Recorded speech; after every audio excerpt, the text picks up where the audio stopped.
कॉलेजमधील विद्यार्थ्याने महिलेचे हरवलेले पाकीट केले परत. पोईप येथील एसटी चालक सुधाकर गोसावी यांचा मुलगा राज सुधाकर गोसावी याला 10 दिवसांपूर्वी त्यांच्या घरासमोरील रस्त्यावर एका अज्ञाताचे पैसे असलेले पाकीट सापडले होते. मात्र त्या पाकिटामध्ये कोणताही पुरावा न आढळल्यामुळे ते पाकीट कोणाचे हे समजणे कठीण झाले होते.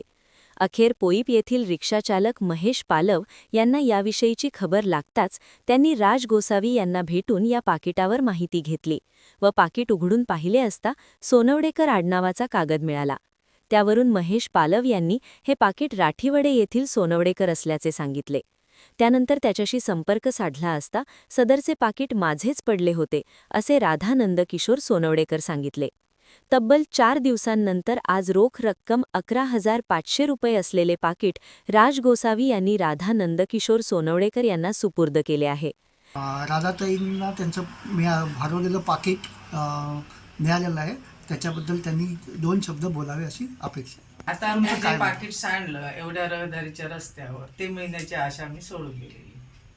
पण आता सुबुद्धी स्वामींनी दत्त महाराजांनी याला दिली. त्याने माझे नाव वाचून घेतलं आणि त्याने मला इथपर्यंत बोलवलं, पाकीट मिळालंय सांगितलं. म्हणजे आश्चर्य आणि थक्क झालो आम्ही की जगात प्रामाणिकपणा आहे आणि या एवढ्याशा लहान मुलाच्या अंगात इतके सद्गुण चांगले गुण ऐकलं खरोखर वाखाणण्याजोगे आहे. राज गोसावी या कॉलेज युवकांच्या प्रामाणिकपणाबद्दल पोईप पंचक्रोशीतील जनतेत कौतुक व अभिनंदन होत आहे.